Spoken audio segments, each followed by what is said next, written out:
Welcome students, मैं हूं तुम्हारी वैदी मैम और मैं क्या लेके आई हूं टर्म 2 के अकॉर्डिंग एकदम फुल ऑन फुल स्कोर करने के लिए मैं लेके आई हूं वन शॉट के बाद मोस्ट इंपॉर्टेंट क्वेश्चन। हमने ऑलरेडी लास्ट क्लास में एक चैप्टर का मोस्ट इंपॉर्टेंट सीरीज वाला जो एक पार्ट है वो खत्म कर दिया था। दूसरा वाला इस चैप्टर के साथ हम स्टार्ट करने वाले हैं। कहां पे? इसी चैनल पे जिसका नाम है मैग्नेट ब्रेन्स, जहां आपको कंटेंट मिलता है किंडरगार्टन से लेके ग्रेड 12 तक पूरा का पूरा फ्री। तो चलो ज्यादा टाइम वेस्ट नहीं करते हैं, बिल्कुल गिन के दिन बचे हैं अपने बोर्ड एग्जाम के लिए। फुल लाना है कि नहीं? तो पहले क्वेश्चन से स्टार्ट करते हैं। वापस कॉपीज रख लो, पेन ले लो, क्योंकि क्वेश्चन जरूर एक आएगा पर उसी से लिंक्ड और कैसे क्वेश्चन बनेंगे मैं वहीं बताते चलूंगी। तो पहला question, colostrum is rich in. अब देखो, बोलोगे मैम चैप्टर का नाम तो माइक्रोब्स इन ह्यूमन वेलफेयर है, तो भैया भूल गए क्या? पिछले वाले चैप्टर में तुमने इम्यूनिटी नाम की चीज भी पढ़ी थी। वापस हर चीज इंटरलिंक्ड है, तो कंफ्यूज नहीं होना है। तो मैंने ट्रिक क्या बताई थी? वापस सबसे पहले क्वेश्चन पढ़ो, फिर अपने दिमाग में उससे रिलेटेड जो जो तुमने याद कर रखा है, जो जो तुमको आता है वो रिवाइज करो, फिर आगे का आधा बचा हुआ क्वेश्चन पढ़ो। तो उन्होंने बोला कोलेस्ट्रम। अब तुमको पता है कोलेस्ट्रम मतलब क्या? Mother's milk. बताओ जल्दी। मैंने बताया था मदर्स मिल्क। तो मम्मी का नाम क्या हो? हम क्या बोलते हैं प्यार से? माँ। तो माँ मतलब MA। याद आया कुछ? M और A। तो अगर किसी ने पूछा बताओ कौन सी एंटीबॉडीज प्रेजेंट होती है मदर्स मिल्क में, तो तुम क्या बोलोगे? M और A।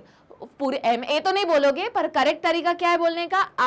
IgM और IgA। तो तुम्हारे पास अब क्या है? दो एंटीबॉडीज है जो प्रेजेंट रहती मदर्स मिल्क में। अब देखते हैं ऑप्शन। IgA, अरे दिख ही गया। IgZ नहीं, IgF और D। तो तुम्हारा ऑप्शन क्या रहा? A। अगर इसकी जगह पे अब बोलोगे मैम वापस इस जगह IgM लिखा होता तो क्या करते? तो कुछ नहीं करते, अपन जो सही लगता है वो क्वेश्चन अटेम्प्ट करके आते। बट इस केस में अगर यहाँ IgM लिखा होता और ऊपर IgA होता तो एक और ऑप्शन आता जिसका नाम होता बोथ A एंड B। तो वापस याद करो, मैंने बताया था कि अगर दो ऑप्शंस है तुम्हारे पास तो तुम किस पे जाओगे? मोस्ट अप्रोप्रिएट पे जाओगे। तो उस केस में ये वाला आंसर होता। पर अभी क्या चल रहा है? अभी तो सीधा सीधा क्वेश्चन पूछा है। तो देखो जरा आंसर क्या हुआ? IgA। आई बात समझ में? चलो अगले क्वेश्चन पे मूव करते हैं। Semi conservative replication of DNA। ठीक है, तो semi conservative replication of DNA मतलब मैम कुछ कुछ याद आ रहा है? जो DNA कुछ इस तरीके से होता है, वो स्प्लिट हो जाता है और फिर आधा इस तरफ आधा इस तरफ और एक नया कॉम्प्लीमेंट्री DNA उसके अकॉर्डिंग अलाइन होता है या बनता है। अच्छा, DNA टू DNA को क्या बोलते हैं? रेप्लिकेशन। मैम ये भी आता है। आगे पढ़ते हैं। Was first demonstrated in। अरे ये तो पढ़ा ही हुआ है, बताओ जल्दी। एक ही फेवरेट ऑर्गेनिज्म है, कौन? E coli. ई कोलाई का नाम क्या है? Escherichia coli.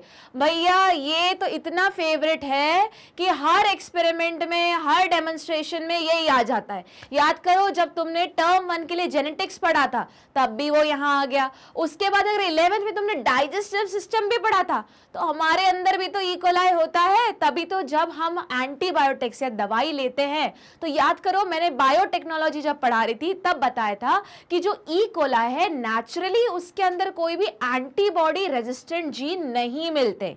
इसीलिए ई कोलाई क्या है? गुड बैक्टीरिया हमारे अंदर होता है। तो जब हम कोई दवाइयां खाते हैं तो हमारे गुड बैक्टीरिया जो इंटेस्टाइन में प्रेजेंट है वो मर जाता है। फिर क्या इफेक्ट होता है? डाइजेशन इफेक्ट होता है। कुछ कुछ याद आया? और आजकल तो इन्हीं गुड बैक्टीरिया को मेंटेन करने के लिए क्या खाया जाता है? प्रोबायोटिक। पहले भी खाते थे, जो एकदम सीधा सीधा तरीका है बोल के दही। पर दही में वापस बताओ कौन सा बैक्टीरिया होता था? Lactic acid bacteria. बट अगर मैं बोल रही हूं कि अगर जैसे प्रोबायोटिक खाते हैं, जैसे याकूट हो गया है ना, तुमने बहुत सारे कंपनीज के नाम सुने होंगे, तो वो क्या करते हैं? वो प्रोबायोटिक गुड बैक्टीरिया देते हैं। ठीक है, अब बोलोगे मैम पर गुड बैक्टीरिया कहाँ आया? अब याद करो, ई कोलाई बहुत अच्छा मॉडल है कोई भी चीज स्टडी करने के लिए। तो मेजॉरिटी जितने भी एक्सपेरिमेंट होते हैं, अगर याद करोगे, सपोज तुम्हें कुछ भी नहीं याद आ रहा है, ठीक है, ई कोलाई तो याद है, तो जनरली आंसर वहीं पे जाएगा। ये एक ट्रिक होती है। कि कुछ कुछ चीजें तुम्हें ना हर एक चैप्टर की कंक्लूसिवली या ऐसे मेमोराइज करके याद करनी कि भैया अगर कुछ भी नहीं याद आ रहा है तो अपन उतना लिख के आ जाओ तो एटलीस्ट कुछ तो चांसेस है कुछ चीजें करेक्ट होने के, बट वापस वो एकदम आखिरी ऑप्शन रखो, ठीक है। चलो अगले क्वेश्चन पे मूव करते हैं। The part of plant use for somatic hybridisation is. अब सोमैटिक का मतलब बताओ मुझे सबसे पहले। दो टाइप के बॉडी में सेल्स होते हैं ह्यूमन के, एक को बोलते हैं सोमैटिक सेल या फिर वेजिटेटिव सेल। मतलब मेरी बॉडी में ये जो सब कुछ दिख रहा है, जो सेल्स मैं यूज करने वाली हूँ अपने लाइफ तक, पैदा होने से लेके मरने तक, जो सेल्स मैं अपने लाइफ को जीने के लिए यूज करने वाले, उनको क्या बोलते हैं? Somatic cell. फिर बताओ मैम दूसरे सेल को क्या बोलते हैं? अरे सबको पता है, रिप्रोडक्टिव सेल या फिर जर्म सेल। कहाँ होते हैं ये? ओवरी के अंदर डेवलप होते हैं, जिनको क्या बोलते हैं? ओवम। सिमिलरली मेल्स में डेवलप होते हैं टेस्टिस के अंदर, जिनको बोलते हैं स्पर्म। तो ये क्या हम यूज करेंगे क्या अपने लाइफ के लिए? नहीं, इनसे हम अगली जनरेशन बनाएंगे। तो यहाँ क्वेश्चन क्या पूछा गया है कि कौन सा पार्ट है प्लांट का यूज फॉर सोमैटिक हाइब्रिडाइजेशन। तो देखो समझो बात को, जीनोम मतलब क्या? देखो ऐसे समझते हैं अच्छा पहले ये बताओ हाइब्रिडाइजेशन मतलब क्या मैम? हाइब्रिडोमा टेक्निक सुनी होगी, हाइब्रिडाइजेशन टेक्निक सुनी होगी। वापस ये थोड़े थोड़े, अब बोलोगे मैम ये तो इस चैप्टर के अंदर नहीं आता। यही तो ट्रिक है, तुम्हारे टर्म 1 से रिलेटेड कुछ क्वेश्चंस उठाएंगे, जो एप्लीकेशन इस चैप्टर में फिट हो रहे, इसका लॉजिक यूज करके वो एक क्वेश्चन फ्रेम करके तुमको देंगे। अब तुम ये भी नहीं बोल सकते कि आउट ऑफ कोर्स है, क्यों? क्योंकि लॉजिक तो इसी चैप्टर का चल रहा है। कुछ आया क्या समझ? तो देखो इसमें अपन को याद करना है कि क्या यूज किया जाता है? प्रोटोप्लास्ट। वापस थोड़ा सा तुमने 11th में भी पढ़ा होगा, इसका टर्म 1 में भी पढ़ा होगा, और टर्म 2 में एप्लीकेशन इस जगह आ रहा है, इसलिए ये क्वेश्चन है, ठीक है। चलो अगले क्वेश्चन पे मूव करते हैं। 2 माइक्रोब्स। अब देखो ये बोलोगे मैम ये तो एकदम स्ट्रेट अवे क्वेश्चन है, बिल्कुल सही। बहुत सारे क्वेश्चन प्रिपेयर रहना कि ऐसे क्या आएंगे, वर्ड्स टर्म 1 के उठाएंगे, पर लॉजिक और एप्लीकेशन टर्म 2 के सिलेबस से होगा। तो आप बोल भी नहीं सकते कि ये क्या है आउट ऑफ कोर्स, सब इन कोर्स चल रहा है। 2 microbe found to be very useful in genetic engineering are. वापस अभी मैंने बताया, कुछ ना समझ में आए तो ई कोलाई तो अपना बब्बा है ही हर जगह। तो देखो ई कोलाई, और याद करो ई कोलाई के बाद ऑप्शन क्या आया तुम्हारा? एग्रोबैक्टीरियम टुबरफेशियन। बता सकते हो ये कहां पे आया?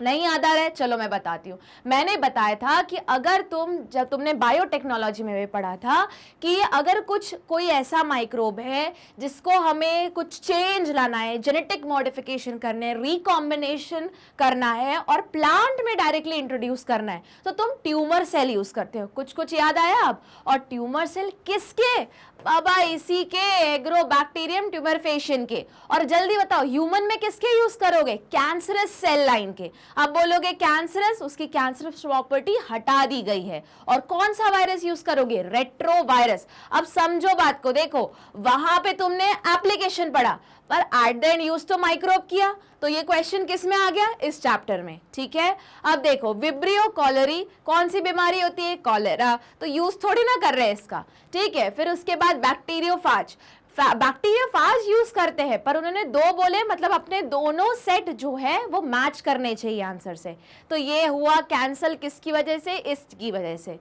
दूसरा देखो डिप्लोकोकस एंड स्यूडोमोनास। अब स्यूडोमोनास भी कुछ हद तक सही है, पर डिप्लोकोकस हर बार हर जगह फिट नहीं बैठता। अब वापस बोलोगे मैम ये भी तो वैसे हो रहा है और ये भी हो रहा है, पर मोस्ट एप्रोप्रिएट तुमने स्पेसिफिकली किसका पढ़ा हुआ है? ई कोलाई का एंड एग्रोबैक्टीरियम ट्यूबरफेशियन का। याद रखो, अगर सपोज ये ऑप्शन नहीं होता तुम्हारे पास, फिर तुम चाहो, अगर सी ऑप्शन नहीं दिया होता तो फिर तुम मोस्ट एप्रोप्रिएट के केस में बी पे जाते, ठीक है। पर अगर यहाँ पे उन्होंने स्पेसिफिक जीनस और स्पीशीज लिखी हुई है, अब यहाँ पे उन्होंने सिर्फ डिप्लोकोकस एसपी मतलब स्पीशीज लिख दी है कि कोई भी, पर यहाँ पे इस थर्ड वाले ऑप्शन में उन्होंने सब कुछ स्पेसिफिक मेंशन किया है।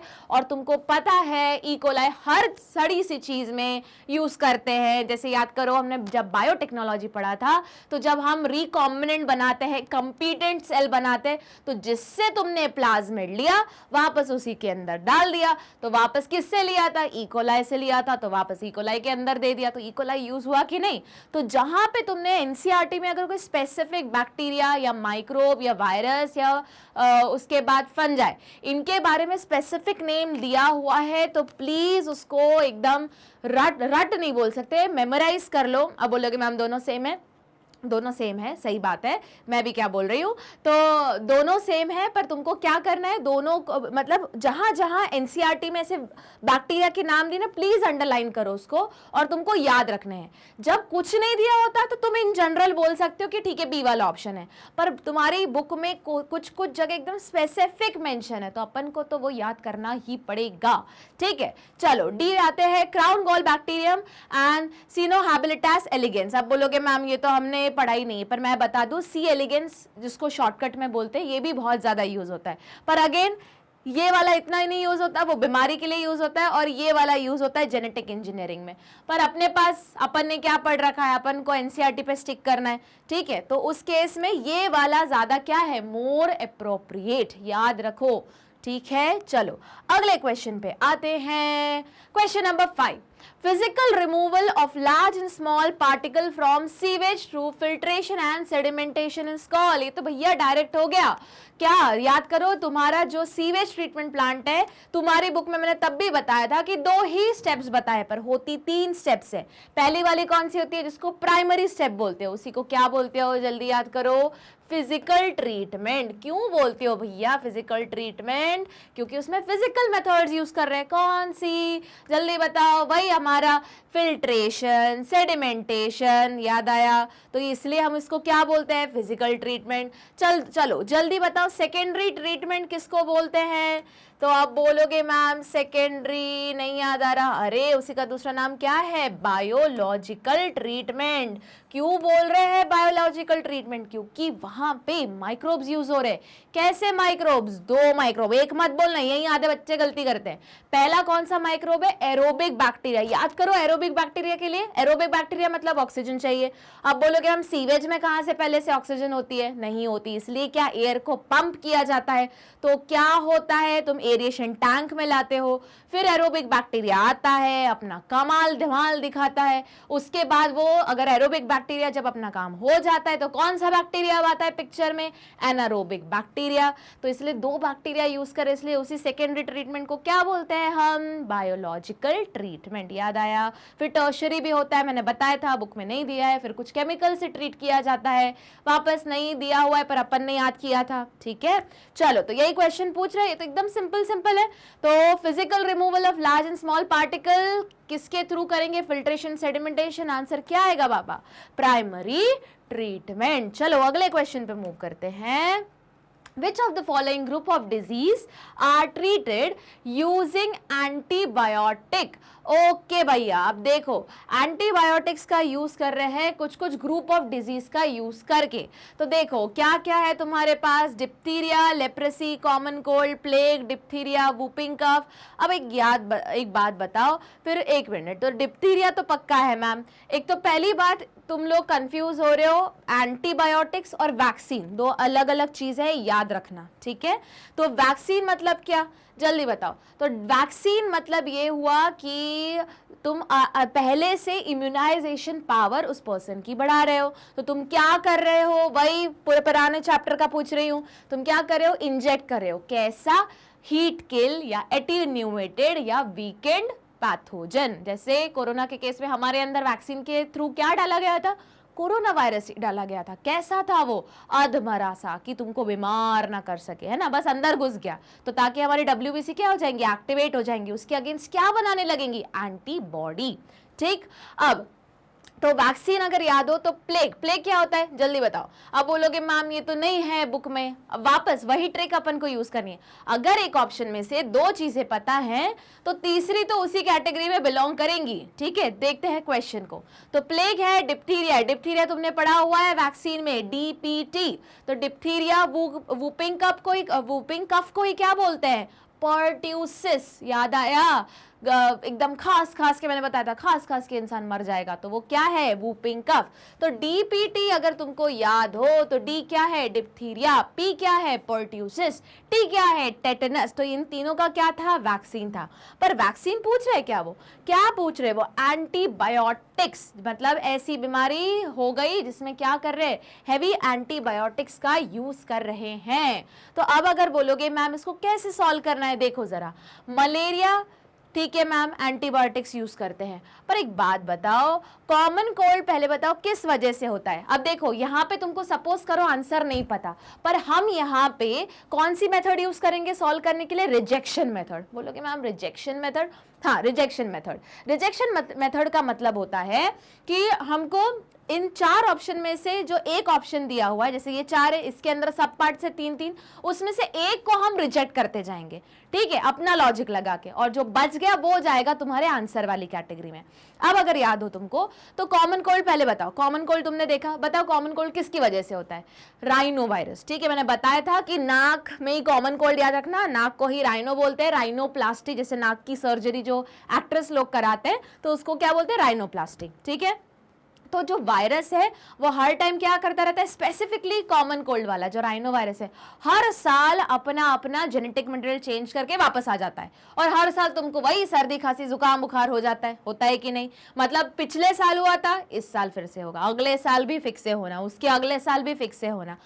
वापस डिपेंड करता है कि तुम्हारी इम्यूनिटी कैसी, जहां पे तुम्हारी इम्यूनिटी थोड़ी नीचे गई तो आप बोलोगे मैम पिछले साल हुआ था, तो आपके लॉजिक, मतलब मेरे नहीं, इम्यूनिटी के लॉजिक के अकॉर्डिंग अब वापस इस साल नहीं होना चाहिए हमको, नहीं।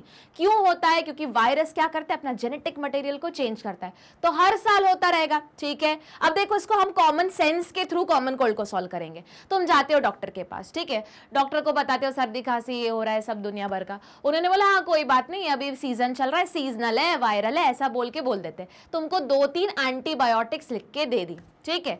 अब तुमने खा ली, 4-5 दिन हो गए, ठीक ही नहीं हो रहा, वापस गए, उन्होंने बोला अच्छा एक काम करते हैं अपन एंटीबायोटिक चेंज करते हैं। इसका मतलब क्या हुआ, कोई स्पेसिफिक एंटीबायोटिक नहीं है उस राइनो वायरस के अगेंस्ट, ये हिट एंड ट्रायल मेथड चल रही है, कुछ आ रहा है समझ में। पर बाकी इसमें एकदम फिक्स है, जैसे लेप्रेसी के केस में फिक्स है, लेप्रेसी मतलब मैम कुष्ठ रोग है ना, तो उसके अगेंस्ट फिक्स है कि अगर यही एंटीबायोटिक का सेट दोगे वो इंसान ठीक हो जाएगा।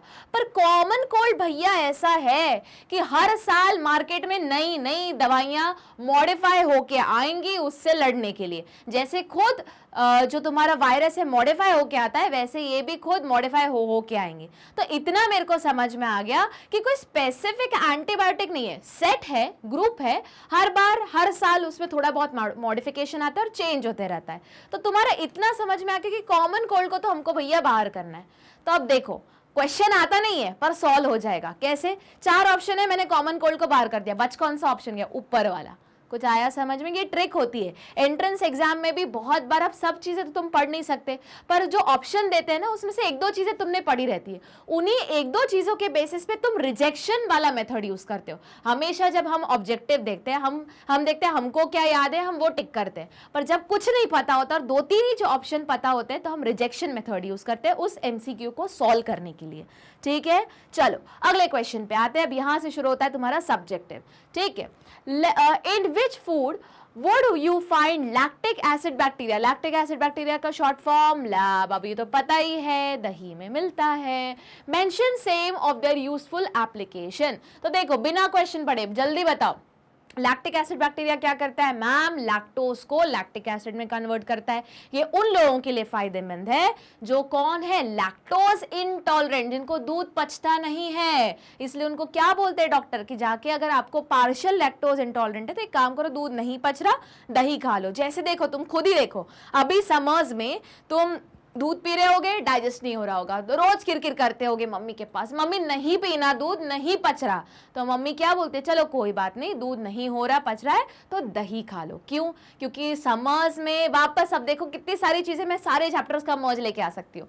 देखो वापस समर्स में बाहर का टेम्परेचर गर्म होता है, तुम्हारी भी बॉडी इफेक्ट होती है, तो तुम्हारी बॉडी में अंदर कौन है जो डाइजेशन करवाता है, एंजाइम्स। तो एंजाइम्स थोड़े से क्या रहते हैं, थोड़े क्या बहुत सेंसिटिव रहते हैं, तो वो ढंग से काम नहीं करते। ढंग से काम नहीं करेंगे तो डाइजेशन होगा क्या? नहीं होगा, या इनकम्प्लीट या पार्शियल डाइजेशन होगा। तो उसका ऑप्शन क्या रहा कि आधा ही पचा हुआ फूड खा लो। तो दही क्या है? बेसिकली आधा पचा हुआ ना, हाफ डाइजेस्टेड है। किसने डाइजेस्ट किया तुम्हारे लिए? इसी बंदे ने डाइजेस्ट किया। बंदे मतलब बेचारे बैक्टीरिया, माइक्रो ऑर्गेनिज्म डाइजेस्ट किया। कौन है वो? Lactic acid bacteria. उसने तुम्हारे हिस्से का डाइजेस्ट करके दे दिया कि पता है भैया ये तो खाने नहीं पीने नहीं वाला है दूध, पर मम्मी तो मान खिला के रहेंगी, तो एक काम करो दही खा लो। ठीक है, अब यही क्वेश्चन है। तो क्या फायदा रहता है दही में कि पहले तो लैक्टोज पार्शियली डाइजेस्टेड रहता है in the form of lactic acid. दूसरा, जल्दी बताओ, विटामिन B12 भी होता है। चलो आंसर पढ़ते हैं। Lactic acid bacteria are found in curd and yogurt.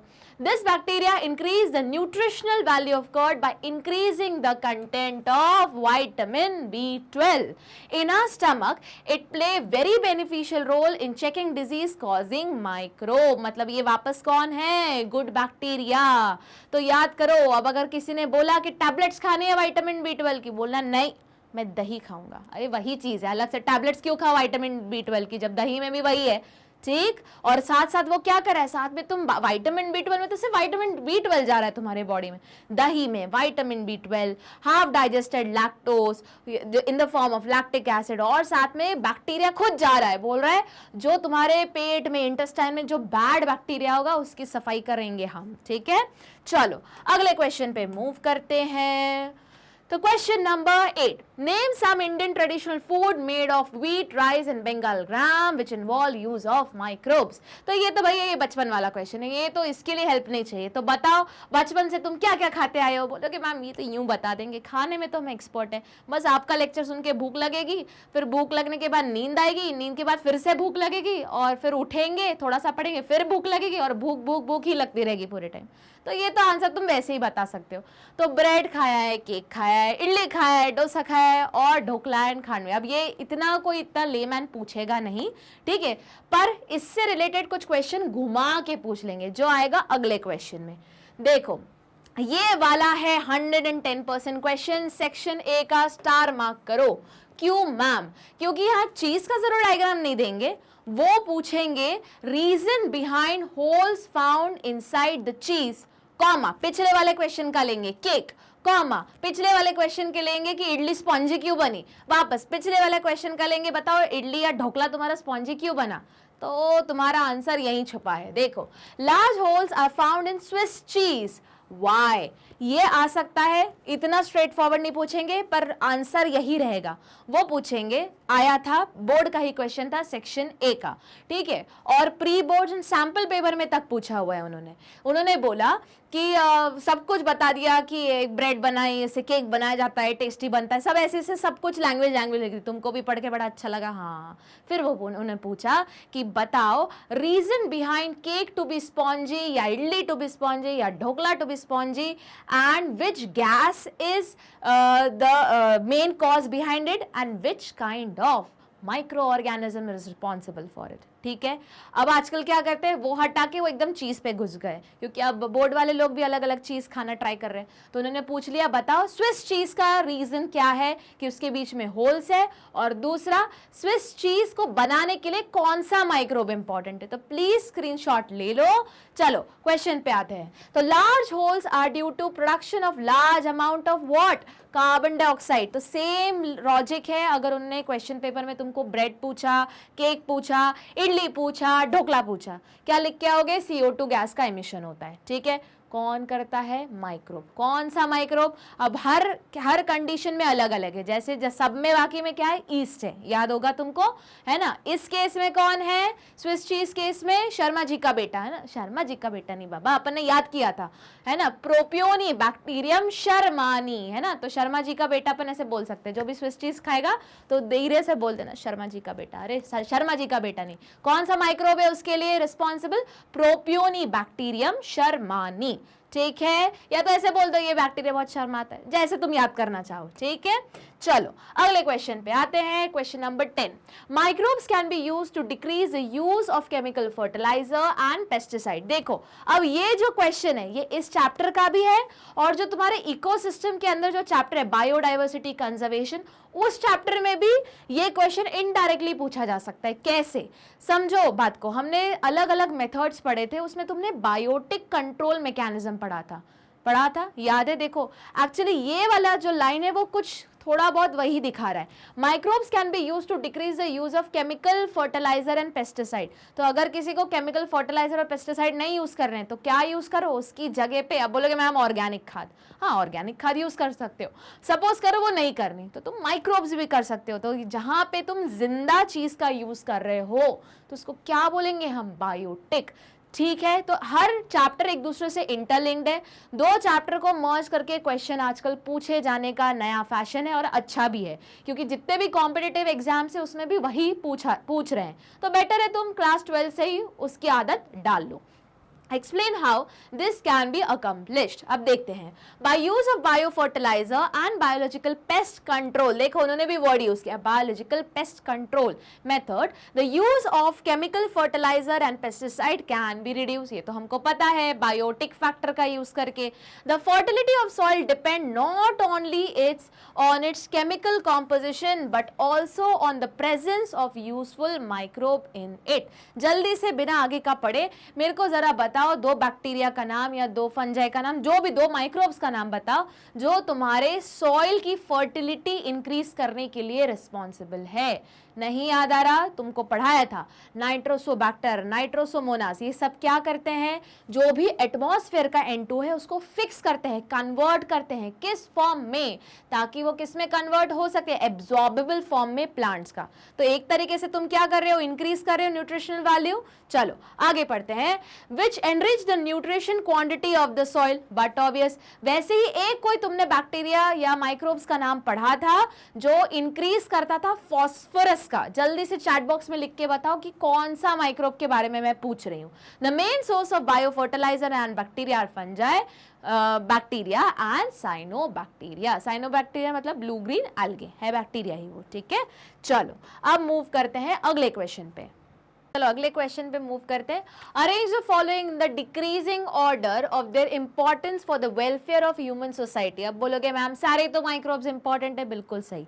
बताओ जल्दी बिना क्वेश्चन को देखे, तुमने माइक्रोब्स कौन कौन सी फील्ड के पढ़े हुए हैं? एग्रीकल्चर में पढ़ा था, याद करो। फिर तुमने मेडिसिन में पढ़ा था, फिर एक और आखिरी कौन सा पढ़ा था? इंडस्ट्रियल लेवल पे पढ़ा था, याद आया?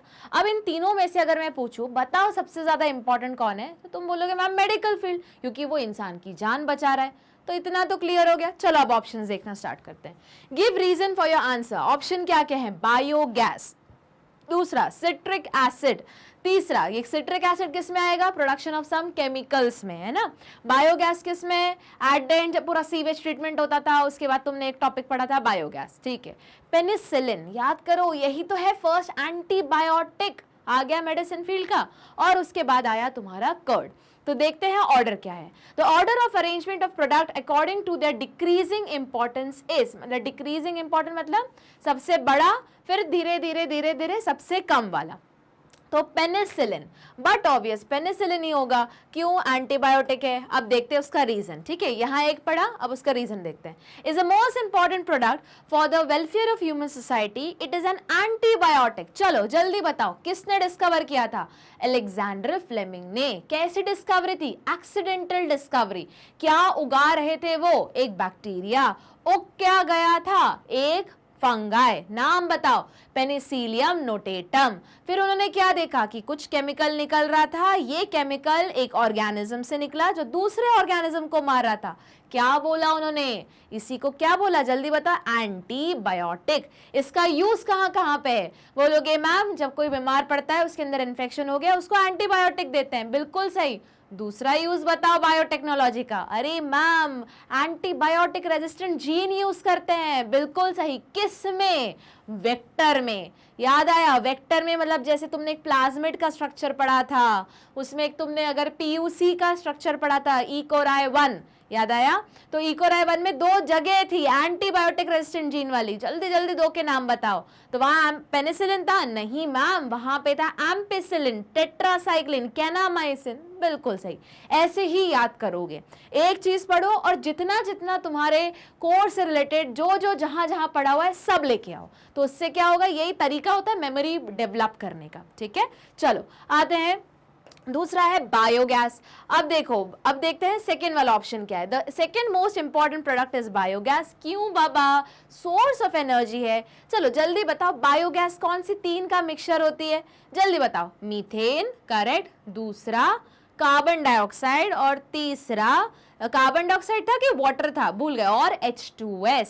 इन्हीं तीनों के मिक्सचर को क्या बोलते हैं? बायोगैस। चलो जल्दी बताओ, बायोगैस प्रोड्यूस कौन करता है? Ma'am microbes. किस टाइप के रेस्पिरेशन से करता है? Anaerobic respiration. मेजर कौन सी गैस प्रोड्यूस होती है? Methane, CH4। मीथेन को जो प्रोड्यूस करता है उसको क्या बोलते हैं? Methanogens ma'am. ठीक है, अब बताओ मेथेनोजन किस टाइप के ऑर्गेनिज्म है? एक्सट्रीमोफाइल। देखो यहां से मैं एंटर कर गई दूसरे चैप्टर में। ठीक है, तो एक्सट्रीमोफाइल्स जो है वो किस टाइप का हैबिटेट है? Extreme habitat. कुछ कुछ आ रहा है समझ में? ओके, अगला citric acid. Citric acid means, अरे मैंने बोला था जाके अपना किचन देखना, वहां पे एक डब्बे में लिखा रहेगा सिट्रिक एसिड। किसने प्रोड्यूस किया है? बट ऑब्वियस एक माइक्रोब ने, जो किसकी तरह काम करता है? Food preservative. तो सबसे पहले क्या आता है? हेल्थ। उसके बाद क्या आता है? सोर्स ऑफ एनर्जी, जो है तुम्हारा बायोगैस। तीसरा क्या आएगा तुम्हारा? फूड प्रिजर्वेटिव, जिसमें सिट्रिक एसिड है। और आखिरी वाला है दही। बोलोगे मैम दही तो आपने बोला था इतना इंपॉर्टेंट है, विटामिन B12 रहता है, हाफ डाइजेस्टेड, लैक्टोज रहता है लैक्टिक एसिड के फॉर्म में, और उसके बाद अच्छे माइक्रोब्स भी रहते हैं। हाँ रहते हैं, पर अगर मैं इन चारों में बोलूं सबसे इंपॉर्टेंट बाबा बताओ कौन है, तो भैया जो मेडिसिन में किसी की जान बचा रहा है वही आएगा ना। अब याद करो, तुमने लोअर ग्रेड्स में पढ़ा था, तो आप बोलोगे मैम पेनिसिलिन तो हमको याद ही नहीं, हमको कब लगता है कभी ना कभी गिरे होगे और तुमको एक इंजेक्शन लगा होगा जिसका नाम है टेटेनस। तो टेटेनस में कुछ और नहीं बल्कि पेनिसिलिन का ही कॉम्बिनेशन रहता है। इसीलिए टेटेनस सबको सूट नहीं करता। तो वो क्या करते, जब भी तुमको लगने गए वो पूछते टेटेनस की कोई एलर्जी तो नहीं है? क्यों? क्योंकि टेटेनस में कौन सा एंटीबायोटिक है? पेनिसिलिन। और हर जन अलग अलग फॉर्म में अलग अलग चीजों से क्या रहता है? एलर्जिक रहता है। तो बहुत लोगों को पता नहीं होता, इसलिए तुमने देखा होगा जब कोई नई टाइप के एंटीबायोटिक देते हैं ना तुमको, तो वो पैच टेस्ट करते हैं। जरा सा देंगे यहाँ पे से गोला लगा देंगे पेन से, 10-15 मिनट या आधे घंटे तक छोड़ देंगे, देखेंगे ऐसा तो नहीं कहीं स्वेलिंग आ गई है, कुछ नहीं आ रहा होगा तो फिर वो तुमको फाइनल आगे दे देंगे। अगर कुछ होगा, हमारी रिएक्शन दिख रही होगी, स्वेलिंग, खुजली, दर्द, तो फिर भैया ये मतलब है कि you are allergic to that particular medicine. आई बात समझ में? तो मेडिसिन क्या रहेगा? सबसे पहले टॉप जो इंपॉर्टेंस है उसमें मेडिसिन, फिर एनर्जी, क्योंकि तुम खुद समझ सकते हो पेट्रोल के इतने ज्यादा दाम बढ़ रहे हैं, तो एनर्जी तो सबसे ज्यादा क्रूशियल हुई ना। एनर्जी नहीं करोगी तो इलेक्ट्रिसिटी कहाँ से प्रोड्यूस होगी, तुम्हारी गाड़ियां कहाँ से चलेगी, ट्रांसपोर्ट कहाँ से होगा, सारी चीजें फ्लॉप हो जाएंगी। इसलिए सेकेंड इंपॉर्टेंट मोस्ट क्या है? Energy.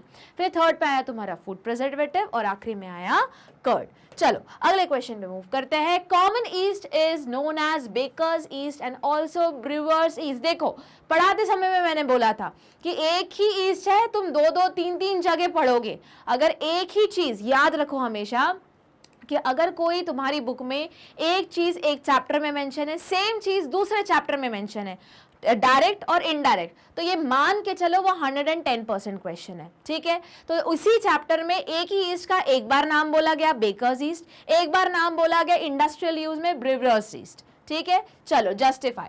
Common yeast is employed in the fermentation of dough, जो यूज होता है ब्रेड, cookies and bakeries में। Second, fruit juices and malt in breweries for the production of alcoholic beverages, hence it is known as brewer's yeast। तो दोनों जगह तो वो काम तो एक ही कर रहा है, जल्दी बताओ क्या? फर्मेंटेशन। जल्दी बताओ।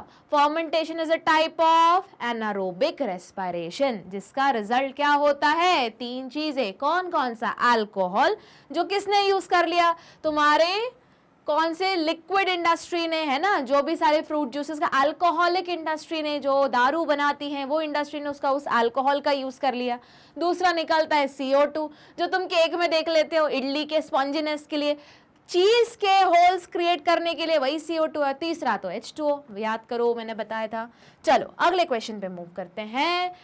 अब ये क्वेश्चन है इंपॉर्टेंट, स्टार मार्क करो, ये वाला आ चुका है क्वेश्चन एज इट इज। किस फॉर्म में? एक बार एक साल में उन्होंने एज इट इज ही पूछ लिया था, दूसरे साल में उन्होंने बहुत सुंदर सा पिक्चर दिया था दुनिया भर का। हम जब सैंपल पेपर्स और प्रीवियस ईयर्स क्वेश्चन डिस्कस करेंगे उसमें मैं वो लेके आऊंगी, ठीक है। तो उन्होंने कहा क्या किया, एक ऐसा कंटेनर दिया, दूसरा कंटेनर दिया, बोला सैंपल ए है, सैंपल बी है, ठीक है। एक का बीओडी लेवल है 120 और एक का बीओडी लेवल है 400। ये अभी अभी रिसेंटली पूछा गया, मतलब शायद पिछले साल ही पूछा गया ये क्वेश्चन, और प्री बोर्ड्स में भी आया था, सेम थोड़ा ही मॉडिफिकेशन करके उन्होंने उठा के दे दिया बोर्ड्स में। अब बोल रहे हैं बताओ इन दोनों में से, दो ऑप्शंस दिए गए तुमको, एक दिया गया रिवर वाटर, एक दिया सीवेज वाटर। तो सिर्फ बीओडी का लेवल देख के बताओ कि इन दोनों में से कि सीवेज वाटर कौन सा है और रिवर वाटर कौन सा है। अब सारी चीजें सॉल्व करने से पहले तुमको ये तो पता होना चाहिए बीओडी मतलब क्या। तो बीओडी का फुल फॉर्म क्या होता है? Biochemical oxygen demand. तो याद करो जब हम ये पढ़ रहे थे मैंने बताया था अगर कोई चीज पॉल्यूटेड है तो उसमें उसका बीओडी क्या रहेगा? बहुत हाई रहेगा। मतलब उसमें ऑर्गेनिक कंटेंट बहुत ज्यादा है कि उस बैक्टीरिया को उस पर इतनी मेहनत करनी पड़ रही है कि नीचे से ऑक्सीजन लिया और फिर उसको तोड़ा, डिग्रेड किया, किसको? ऑर्गेनिक मैटर को। अगर कोई पानी का सैंपल साफ है तो इसका मतलब उसमें ऑर्गेनिक मैटर कम है। ऑर्गेनिक मैटर कम मतलब जो भी मेरा माइक्रोब है उसको ऑक्सीजन कम लेना पड़ेगा उसको ब्रेक डाउन करने के लिए। तो जिसका बीओडी लेवल ज्यादा वो हुआ ज्यादा पॉल्यूटेड, तो उसका बीओडी का अमाउंट ज्यादा जाना चाहिए, ठीक है। अभी अपन को याद आ गया, अब अपन सॉल्व करते हैं। विच सैंपल इज मोर पॉल्यूटेड, वही पूछ रहे हैं। Biochemical oxygen demand is a measure of, ये भी पूछ सकते हैं बीओडी। तो ये किस फॉर्म में आएगा? सेक्शन ए में उन्होंने एक पॉइंट डाल दिया बीओडी और उसके साथ अटैच करके ये दे देंगे। तो तुम्हारा 1 मार्क जाएगा बीओडी पे और एक मार्क मिलेगा तुम्हारा ये क्वेश्चन का रीजन सॉल्व करने पे, ठीक है। 1 मार्क फॉर ईच। तो biochemical oxygen demand is a measure of how much organic pollutant is in water, बताया ही मैंने। The BOD test measure the amount of dissolved oxygen in water that is used to up due to the breakdown of organic pollutant such as sewage in a certain number of days. More the value of BOD, अपन को तो बस ये line याद रखनी है, ठीक है। मोर the value of BOD more is the pollutant water, ठीक है। Hence sample B is more pollutant। देखो एक लाइन याद रखो, फटाफट क्वेश्चन सॉल्व हो जाएंगे, ठीक है। यही क्वेश्चन पिछले साल उन्होंने सी सेक्शन में वही वापस केस स्टडी दिया, अच्छे से बड़े बड़े डायग्राम दिए। उन्होंने उस केस में पूरा सीवेज ट्रीटमेंट प्लांट बनाया था, यकीन नहीं मानोगे, पूरा सीवेज ट्रीटमेंट प्लांट बना के और ऐसे दिखाया था एक इंडस्ट्री है, नदी बह रहा है, यहाँ का पानी, फिर एक ऐसा यहाँ पे गार्बेज मिक्स हो रहा है, यहाँ का पानी, ए सैंपल बी सैंपल, कहानी वही है, तरीका अलग अलग है पूछने का। तो अपन को तो सिर्फ एक कंसेप्ट में स्टिक करना है, जिसका बीओडी ज्यादा वो हुआ ज्यादा पॉल्यूटेड। अब इतना सुंदर डायग्राम दिया था तो आधे स्टूडेंट बोले ये सब कुछ क्यों दिया है, और फिर वो कंफ्यूज हो गए। आधे लोगों ने अटेम्प्ट ही नहीं किया, अरे वो देख खतरनाक रहा है। याद रखना जनरली साइंस में ऐसा होता है कि जो क्वेश्चन खतरनाक दिखता है ना, दे बड़े बड़े को एकदम पूरा स्टोरी प्रॉब्लम जैसे दिया हुआ है, उसका आंसर सबसे सिंपल निकलता है। और जो एकदम लगता है इधर यूं सॉल्व हो जाएगा और पता चलता है वो जब सॉल्व करने बैठते हो तो भैया वो कुछ नई नई कहानी बनती चली जाती है, ठीक है। चलो तो ये हो गया, इजी था। चलो अगले क्वेश्चन पे मूव करते हैं। Explain the different step involved in sewage treatment before it can be released into natural water body। ये वाला क्वेश्चन उसी का कंटिन्यूएशन वाला पार्ट है जो मैं बता रही थी ना, लास्ट ईयर सेक्शन ए में पूछा था। तो उन्होंने क्या किया था, देखो ये मैंने 2 क्वेश्चन दिखाए। उन्होंने क्वेश्चन का केस स्टडी में वो पूरा डायग्राम बना के एक पार्ट ये दिया और उसी का अगला पार्ट ये दे दिया, ठीक है। और ये उन्होंने सी में ना रख के बी में रखा था, क्योंकि बी के क्वेश्चन रहते 3 मार्क के, 1.5 उस वाले का, 1.5 इस वाले का, ठीक है। तो देखो अब क्या करोगे, अगर तुमको वो वाटर को ट्रीटमेंट लाइक बनाना है तो बट ऑब्वियस उसका ट्रीटमेंट करो। तो ट्रीटमेंट का नाम क्या है? Sewage treatment plant. कितने स्टेप्स होती है? अब तुम्हारी बुक में 2 लिखी हुई हैं, प्राइमरी या फिजिकल, जिसमें क्या करते हैं सेडिमेंटेशन, फिल्ट्रेशन। सेकेंडरी में क्या करते हैं बायोलॉजिकल। बायोलॉजिकल के बाद और क्या करोगे? अरे माइक्रोब्स के साथ ट्रीट करोगे, याद आया। तो यहाँ पे अब एक एक करके तुम्हारा प्राइमरी ट्रीटमेंट, मतलब यहाँ पे ये वाला क्वेश्चन हुआ आधा खत्म। पर अब याद रखना कि अगर ये क्वेश्चन उन्होंने सपोज करो 1 मार्कर में पूछ लिया, तो तुम्हारा काम क्या है, सिर्फ प्राइमरी और सेकेंडरी लिखो और खत्म करो, ज्यादा टाइम वेस्ट मत करो उसके पीछे। ज्यादा से ज्यादा इच्छा हो जाए तो 1 या 2 लाइन लिख के आ जाओ। अगर सेम क्वेश्चन उठा के उन्होंने सेक्शन सी में रख दिया या सेक्शन बी में रख दिया जिसकी मार्किंग वैल्यू ज्यादा है, तो भाई अपन को पूरा इन डिटेल लिख के आना है। तो क्या करोगे, प्राइमरी ट्रीटमेंट के बारे में बताओगे। तो प्राइमरी ट्रीटमेंट क्या है भैया, फिजिकल प्रोसेस। क्या करते हैं उसमें, filtration and sedimentation, but obvious wire mesh से निकलता है। पोर साइज रहता है, देखो sewage is pass through the wire mesh of screen of sequentially small pore size to remove floating. बस फिर उसके बाद जो कचरा है उसको अलग करते गए, नीचे जो बच गया उसको क्या कर दिया, सेडिमेंटेशन करवा दिया, सेडिमेंट्स को नीचे बिठा के, by passing the sewage into grid chamber. The sewage is then kept in settling tanks. तो ये जो सारे वर्ड्स मैं अंडरलाइन कर रही हूँ ना, यही तुम्हारे की पॉइंट्स है, ये इतने लिख के आने हैं, अपने स्कोर करना है। तो settling tank where the suspended material is settled down. बस उसके बाद अब जो बच गया उसको क्या बोलोगे, तो एफ्लुएंट बोलेंगे।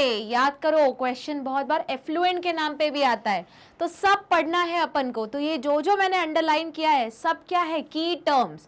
तो तुम्हारे आंसर में इतने वर्ड्स तो होने ही चाहिए, फिर बाकी बचा ग्रामर, तुम ऊपर का नीचे आगे का पीछे करो कोई बात नहीं, पर मतलब वापस ये भी नहीं कि कुछ भी करके आओ। लिटरेचर का पेपर नहीं है, बायो का पेपर है ना, टू द पॉइंट लिखना है। तो देखो इतना लिख लिया। चलो अब आते हैं अगली स्लाइड पे। तो अब हुआ क्या, सेकेंडरी ट्रीटमेंट। जल्दी बताओ सेकेंडरी ट्रीटमेंट को क्या बोलते हैं, बायोलॉजिकल ट्रीटमेंट। यही बन गया तुम्हारा पॉइंट नंबर 1। तो biological process by the heterotrophic bacteria naturally present in sewage. याद करो 2 टाइप के हम बैक्टीरिया यूज करते थे, एरोबिक, एनारोबिक। देखो the primary effluent is passed into the large aeration tank. बताया था मैंने अभी, एरोबिक बैक्टीरिया मतलब ऑक्सीजन चाहिए, ऑक्सीजन चाहिए मतलब एयर चाहिए। तो एयर कहां से आएगी, सीवेज में, जबरदस्ती एयर को पंप करेंगे।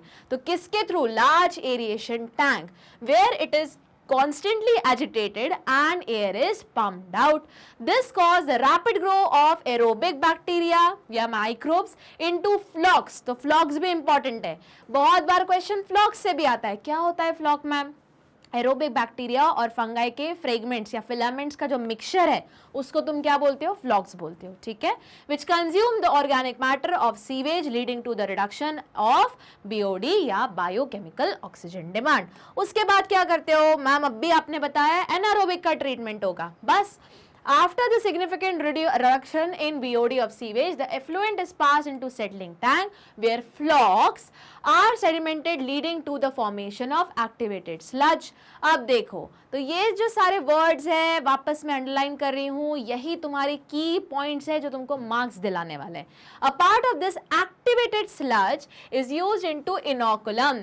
अब भैया अगर inoculum नहीं याद आ रहा है तो लेमैन लैंग्वेज में अगर मैं बात करूँ तो देखो इनोकुलम मम्मा खुद घर पे यूज करती है। जल्दी बताओ, दही बनाना है, क्या करेंगी मम्मी, पुराने दही में से 1 चम्मच निकाला, मतलब इनोकुलम निकाला और फ्रेश मीडियम में डाल दिया। फ्रेश मीडियम मतलब क्या, दूध में डाल दिया, बस बंद करके रख दिया। एक दिन बाद आओ या 24 आवर के बाद आओ तो देखो वो दही बन गया। तो हुआ, समझ में आया। तो हर चीज घर पे एक्चुअली हो रही है, बस नाम नहीं पता है। तो देखो is used as inoculum which is pumped back. निकाला तुमने फ्रेश दही, जो दही बना था पुराना, उसमें से 1 चम्मच लिया और अब दही बनाने के लिए मीडियम में डाल दिया। तो यहाँ भी वही हो रहा है, तुमने क्या लिया, पुराना फ्लॉक्स लिया, किसका, एरोबिक बैक्टीरिया एंड फंजाई का, और उठा के किस में डाल दिया, फ्रेश सीवेज में डाल दिया। अभी हम बना क्या रहे, अपन तो ट्रीटमेंट कर रहे हैं ना, तो वही चीज है। इस which is pump back into the aeration tank. The major part of this sludge is pumped into, अब देखो सेकेंडरी ट्रीटमेंट में पहला किसका था, एरोबिक बैक्टीरिया। अब दूसरा कौन आएगा पिक्चर में, एनारोबिक बैक्टीरिया। बस जो बचा हुआ है उसको बचे हुए को क्या बोलते हो, स्लज। याद रखो, is pumped into anaerobic sludge digester where it is digested occurs by the anaerobic bacteria producing वापस कौन सी gas, biogas.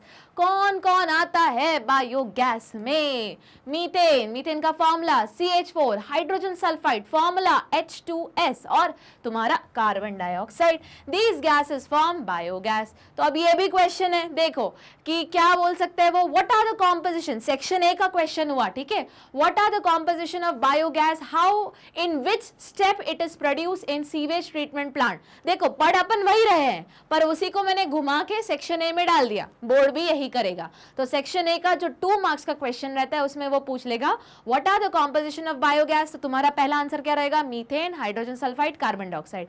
In which step it is produce in sewage treatment plant and which kind of bacteria is used. तो तुम्हारा answer रहेगा secondary treatment, because it is known as biological treatment. और कौन सा bacteria produce कर रहा है, anaerobic bacteria. देखो सीधे तरीके से पढ़ो या क्वेश्चन को घुमा के पूछ लो, आंसर तो वही चल रहा है, ठीक है। After secondary treatment the effluence is release into natural water body like stream and river. The ministry of government and forest have initiated many program like, अभी ये तो तुमको पता ही है, गंगा एक्शन प्लान है। अभी अब बोलोगे मैम ये तो पूछा ही नहीं था, हाँ नहीं पूछा था, पर वापस याद करो मैंने क्या बताया, कुछ चीजें तुम अपने आंसर को स्ट्रॉन्ग बनाने के लिए लिखोगे। तो यहां तक तो हुआ भैया तुम्हारा मेन आंसर, पर सपोज करो तुम्हारे इनमें से कोई एक पॉइंट मिस हो जाए। बहुत बार आंसर की में ना ये सारी चीजें भी लिखी रहती है एग्जाम्पल करके, कि तुम्हें एग्जाम्पल देना है तो तुम लिखोगे Ganga treatment plant, Yamuna treatment plant, है ना, सीवेज ट्रीटमेंट प्लांट अलग अलग नदी का। तो उस केस में क्या होगा, तुमको सपोर्ट करने के लिए ये सारे वर्ड्स लिखने पड़ेंगे। आई क्या बात समझ। और यहां कंप्लीट होता है क्या तुम्हारा मोस्ट इंपॉर्टेंट क्वेश्चन। उसके बाद इसी चैप्टर का मैं फ्रीक्वेंटली आस्क क्वेश्चंस भी लेके आऊंगी, वो तो बिल्कुल भूलना नहीं है, अटेंड ही करना है। पर उसके पहले जो भी कुछ छूट गया है, मिस आउट हो गया है, वापस पढ़ के बैठना है क्लास अटेंड करने से पहले। ये है तुम्हारा होमवर्क, ठीक है। तो इसके लिए क्या करोगे, मैम कहाँ मिलेंगे वीडियोस, अरे गूगल पे जाओ, www.magnetbrains.com डालो, एंटर करोगे तो क्या आएगा, होम पेज आएगा। अपना क्लास सिलेक्ट करो, अलग अलग चेहरे दिखेंगे जो तुमको पढ़ाते हैं सारे एडुकेटर, बस क्लिक करो, सुनना शुरू करो अलग अलग लेक्चर्स, और जो भी तुम्हारे लेक्चर्स मिस आउट हो गए होंगे यहाँ से तुम कवर कर लोगे। बस फिर क्या बचा, फिर करना है लाइक, शेयर और सब्सक्राइब, और मिलना है अगली क्लास में पहले का सब कुछ पढ़ के। क्यों, फुल स्कोर करना है, तब तक स्टडी हार्ड।